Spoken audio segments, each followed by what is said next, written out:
Hello everyone. I hope you're doing well. This is a video that I'm doing. This is a live session I'm doing on the book. This is continuing my reading from this book by Thich Nhat Hanh, Work.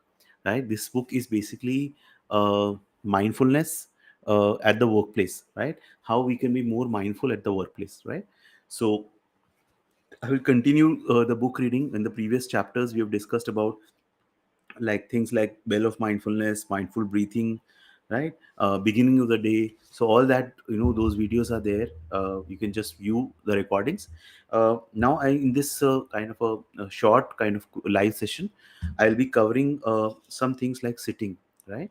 So what Thai says is that many of us, what we do is that we spend our day work day sitting. But what is the quality of our sitting, right? Do we enjoy our sitting?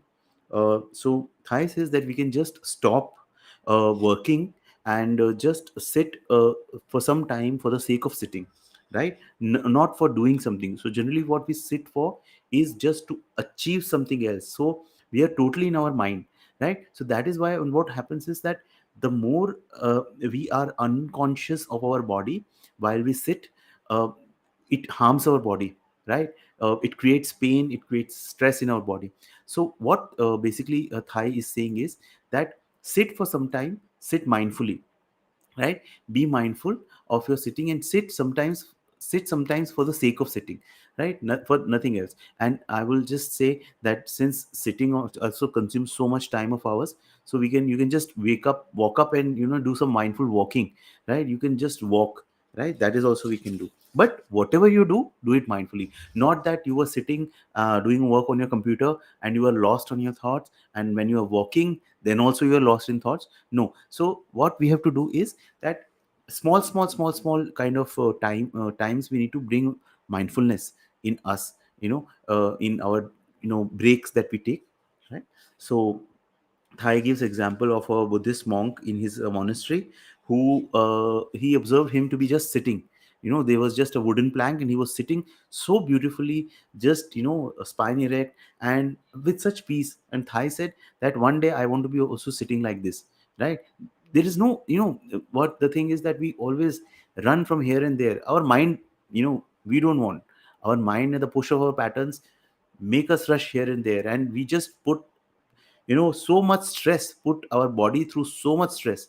So here he saw a monk who was just sitting, and he was just sitting for the sake of sitting, not to get anything. So we cannot be like this, that monk. We cannot just be just sitting always, right? But few times, few moments a day.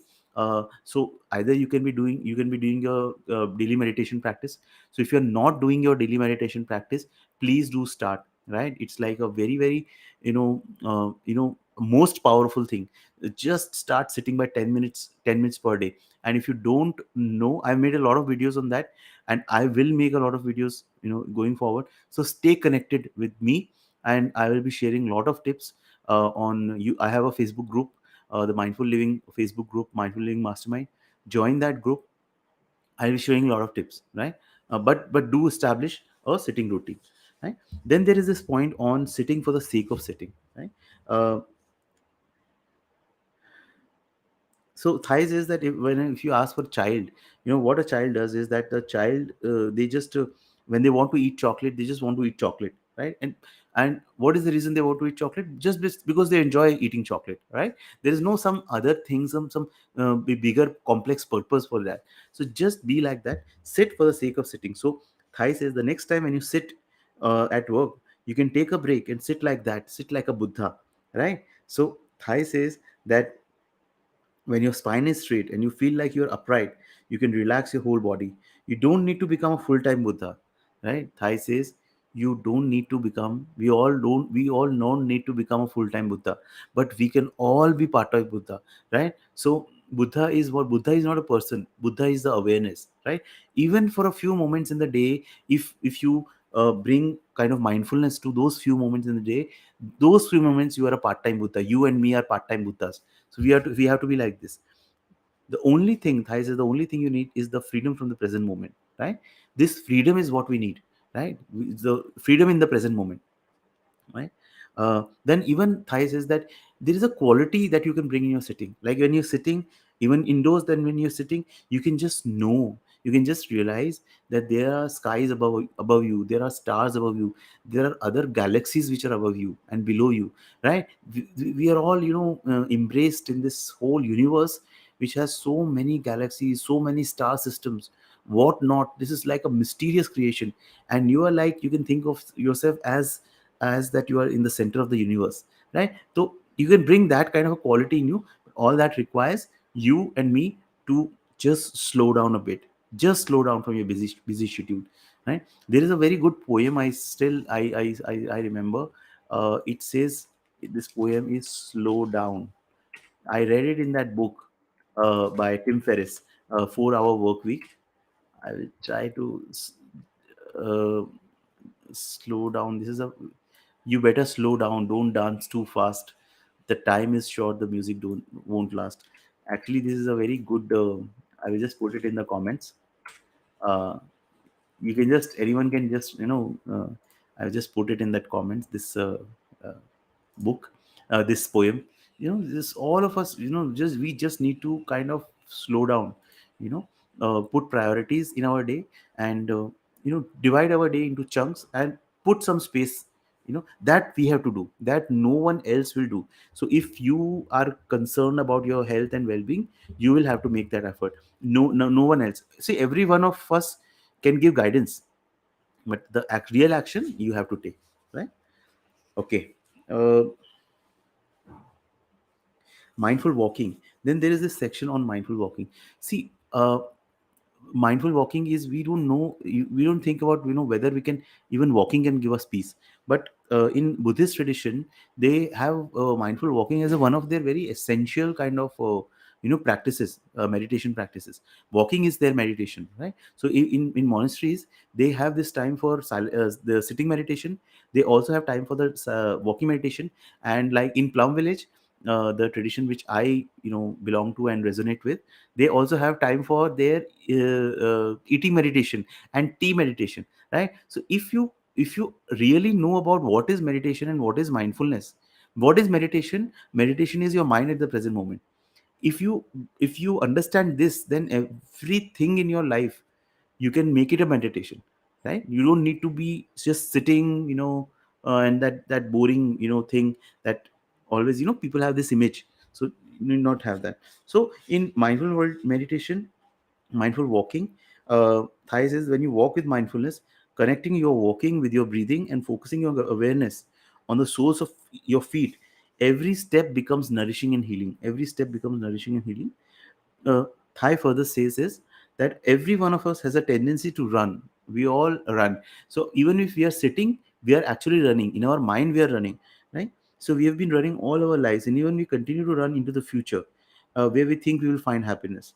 We have inherited this habit, right? So don't beat yourself too much, because a lot of things, these habit energies we have inherited from our ancestors, right? They have also, unmindfully kind of thought, their thinking matters continued, and that thinking matters we continue, right? So a lot of those things we inherit from our parents and ancestors also.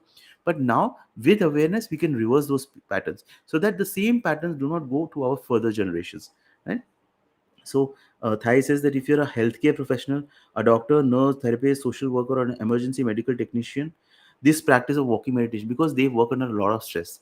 Doctors, nurses, therapists, counselors, healers, they work under a lot of stress. They take a lot of stress. So for them, it is very, very important. And actually, for all of us, whether you are a working professional, or you are a entrepreneur, or if you're a homemaker, all of us have stress nowadays. So our ability is how we manage our stress. It's not, stress is not entirely bad, but anything we are not able to manage is bad. Practice walking meditation. So basically there are two types of walking meditation, what uh, uh, Thai is suggesting here. First is the slow meditation, where when you just make your as you breathe in, you take one step. As you breathe out, you take another step, right? As you breathe in, you take one step. As you breathe out, you take another step. So that's a very kind of slow meditation. And you bring your full attention to the contact between your foot and the ground, Breathing in, you make one step with your left foot and you say, mentally say, I have arrived. Where you have arrived? You have arrived in this present moment, because there is nowhere else to go, right? There's everything, the entire, the journey, the destination is in this moment, right? So the journey is also happening in this moment, and the destination is also in this moment, right? So why, you know, keep ourselves so tied up with the kind of, some destination which is your mind has created, that I have to reach somewhere. Make efforts doesn't mean that you don't make efforts, but the important thing is don't lose yourself in the future. So come back to the real destination, which is the now, which is the only destination. Everything else is an illusion, right? So uh Thai says that, and the second step when you take, it's like you can say, I'm home. So home is another, is your this moment. So you say, I have arrived, I am home. I have arrived, I am home. Thai further says that if you miss the present moment, you miss the appointment in life, right? It's like you take an appointment with a doctor and you miss your appointment. You don't afford to miss the appointment with the doctor. So, say I'm the dentist. So, suppose you have a tooth pain or something, you would not want to miss that appointment. Similar thing is that our appointment with life is always in the moment, but we always keep missing those appointments. And that's why we don't live. We just exist as robots, right? Something which is like like in Matrix, they said, no, they're programmed, part of the simulation, right? So we need to come out of that programming. Many of Thais many of us continue to run even in our sleep. We can never rest. In our dreams, in our nightmares, we continue to run. That's why we have to train ourselves to stop. That is our practice. Keep continuously be focused in this moment, right? Bring your awareness to your breathing and to your body at various times of the day, right? Now, so this is the first time, where you with one breath, you take one step. With second breath, you take second step. So this is very slow. Another thing is a bit faster, right? But you still maintaining a full awareness, right? Where you can just you might uh, uh, breathing in, you might like to take two or three steps and repeat to yourself at each step. I have arrived. I have arrived. I have arrived. I'm home. I'm home. I'm home. Right. That is also you can do. What I used to do is that I remember when I was in Mumbai, and I used to we had to like travel like kind of 2 hours, 1.5 hours one way. So it's like 3 hours was lost in travel only in Mumbai. So I had made it my practice. I used to, when I was walking, I used to just make my full focus, my full awareness on the up and down of my steps. Like this is my right leg going up and down, and this is my left leg going. So I'm just fully, kind of synchronizing myself, my attention with my body. So I don't allow the thoughts to arise. See, I'm nowhere kind of suppressing. I'm nowhere suppressing thoughts. I'm basically just, this is called focused attention, right? So I this is one form of the training. Another form of the training is that whenever difficult emotions arise in me, then I just witness it, right? I just witness it and let them go. That is called open monitoring. So these are the two of the three core skills. Third one is acceptance, right? These are the core skills in mindfulness, which we need to cultivate through these practices, right? And Thai says that you can just like for practicing mindful walking, you can take one step from one place to another place, one place to another place, right? One building to another building. Maybe you had lunch, and this is what I used to do, in my work. That once I had lunch, I used to just do some walking, right? Because it helps in digestion also. So don't do it just after doing lunch. Spend some 5 minutes. You can just stay, you may be sitting on a sofa or something in the lobby, and then you can start walking. So you can just walk for like 4 5 rounds in your office basement, whichever area is there, some free place, or some, in some garden or something. And you can practice slow mindful walking. Understand this. You It's very difficult to do this with some other person. Only exception is if the other person is also mindful. If he's also practicing mindful walking, then you can do.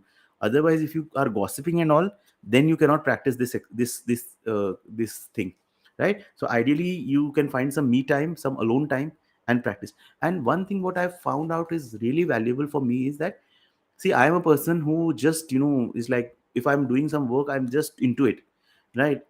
Very difficult for me to, uh, stay defocused. I'm like totally focused, and that actually causes some stress.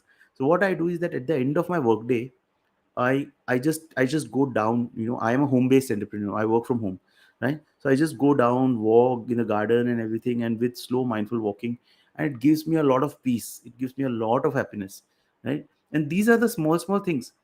These are the big things will come in future, but these small things are there. These trees, the greenery, and everything is till now it is there. About our next generation, I cannot say, but at least we are fortunate enough that these things are still available to us, right? Okay.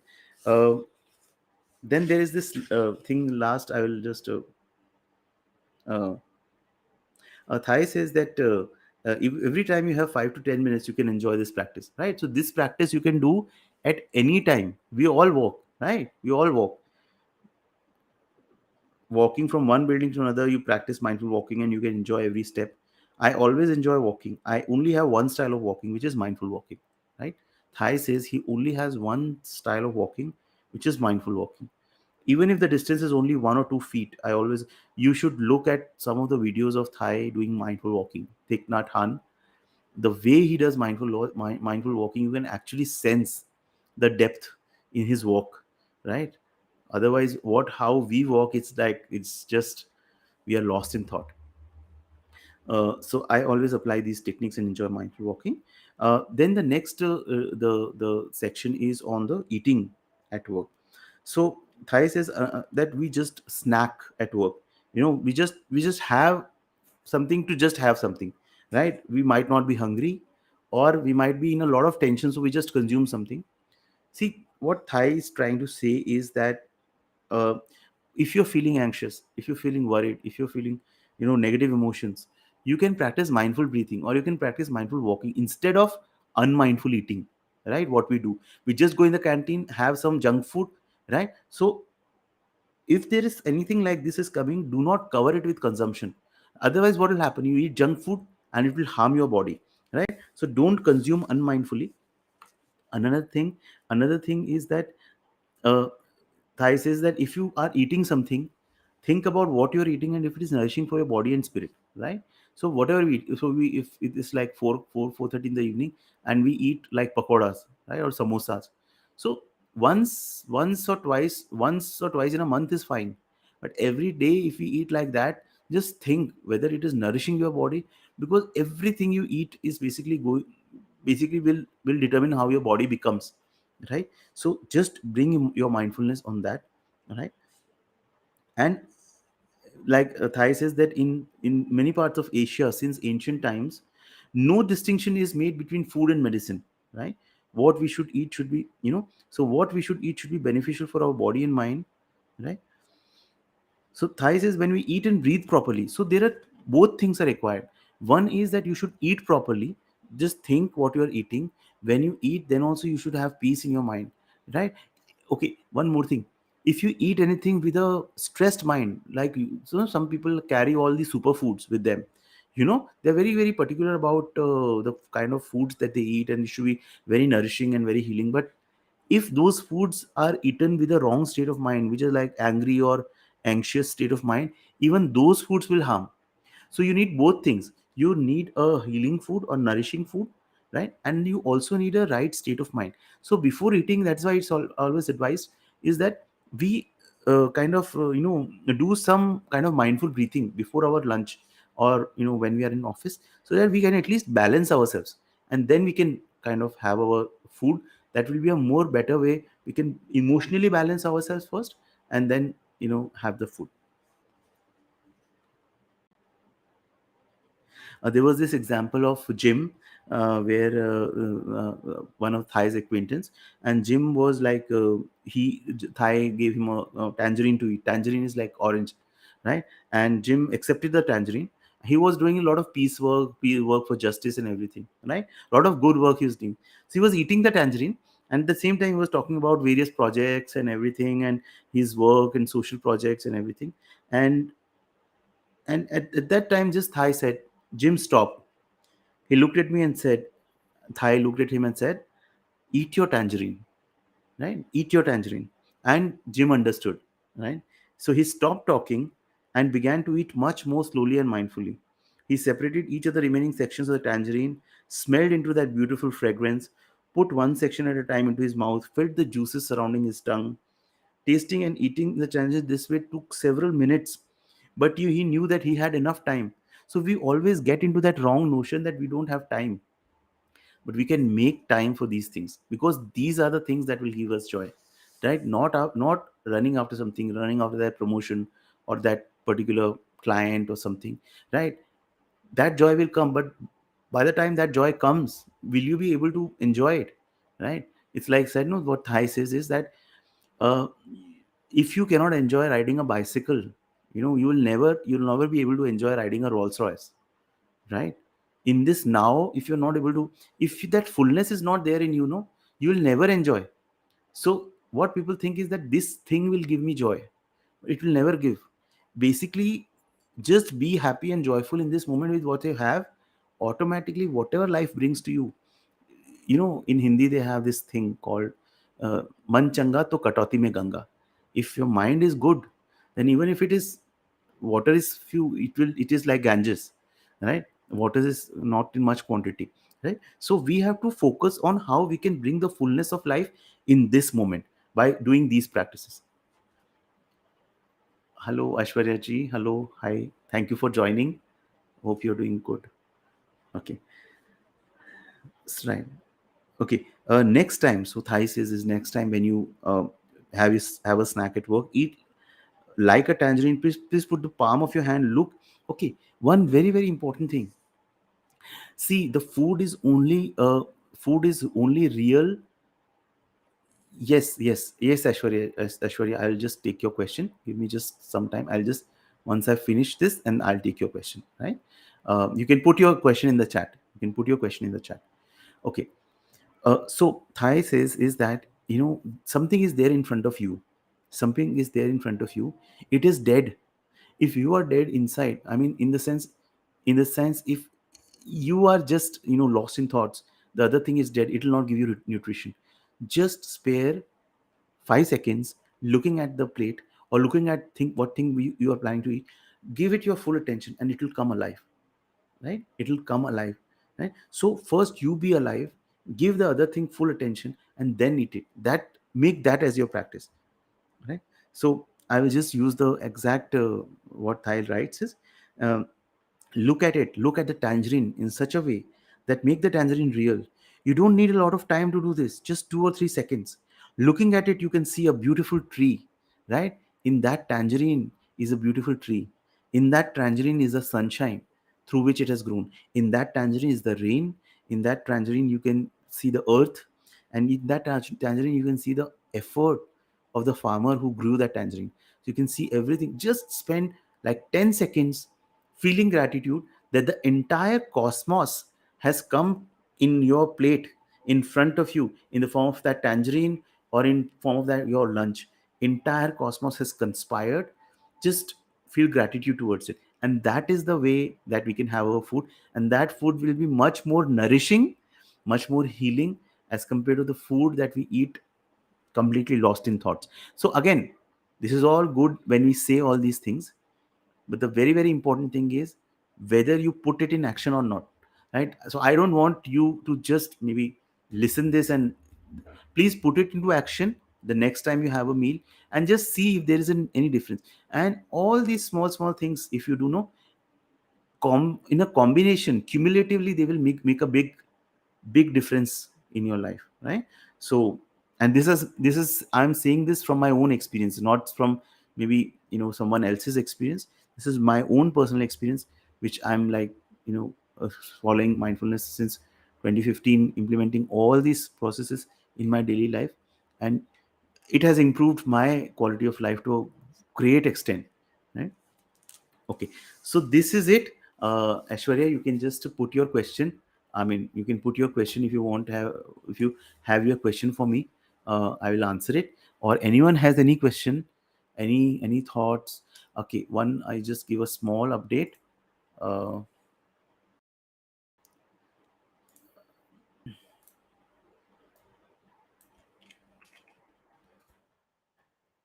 just a small update.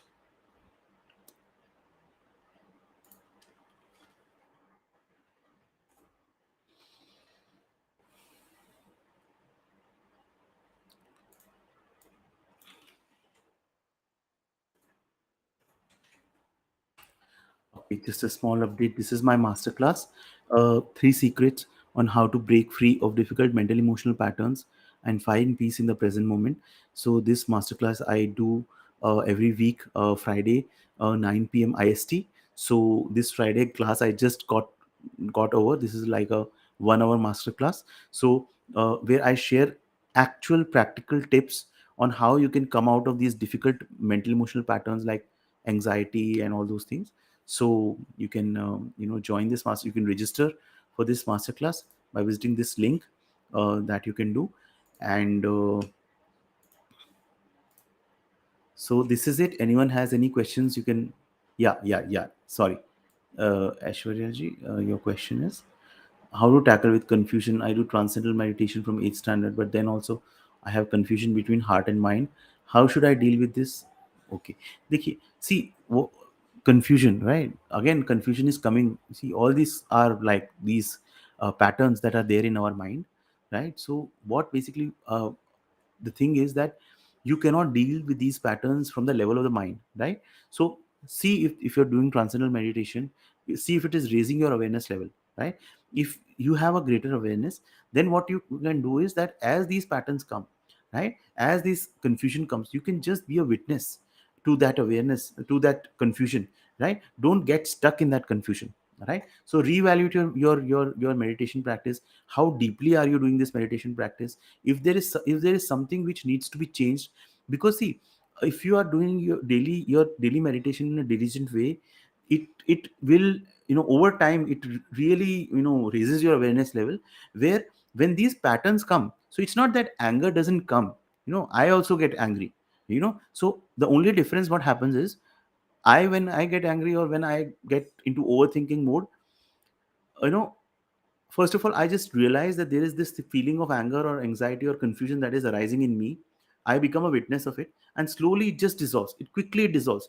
Otherwise, what would have happened is, 10 years ago, if there was these anger or these patterns, it would have lasted long. But due to my regular practice of mindfulness, bringing attention to small activities daily, and my practice of meditation, it reduced. So my suggestion to you, Aishwarya, is that what you can do is that first reevaluate your meditation routine, whether you can be more diligent, or can be more, you can go deep into it. Second is practice more and more mindfulness, right? In Bring mindfulness into various activities of the day. Once you have a sufficient kind of spiritual level, sufficient mindfulness level, then what you can do is that you can start looking deeply. You can start embracing your confusion, right? This confusion, the best way to deal with this confusion is never to fight with it. We just generally we have two parts of our brain. One is the confusion part is there, and then there is the other part which like fights with it, and or it goes in self pity that, I am like that and I have confusion and everything. Basically what we have to do is that just bring our attention to the breathing, do mindful breathing, and through mindful breathing, just embrace, breathe through that confusion, just embrace that confusion. Buddha's teaching is that you can only heal any pain or any pattern by embracing it, right? You cannot heal anything by, so that confusion is basically a stuck energy. So all this I explain in the masterclass. So in a better way, in a more detailed way, you can join that session, and I will be able to explain you. And I actually explain that whole thing, that how basically about certain concepts on how conscious mind, subconscious mind is there, how these patterns arise, what are the roots of this confusion. Once you are clear, then you know what to do, right? So I hope I have given you some tips, and do join my masterclass. I will be able to share in a better way in that masterclass. uh, right? Anyone has any other questions or anything to share, any wins, anything where you have been mindful or you have not been mindful, or somewhere, you know uh, you can also join my all of you, if you're there, you can also join my mindfulness Facebook group. I have a Facebook group. I will just share the link. This is like a dedicated group for, if you are interested in mindful living. I share a lot of tips and insights in this group on mindfulness. So you can join this group, and I will share a lot of things, right? So thank you so much, all of you. It's a bit late. But take care, good night, and I'll see you tomorrow. Bye.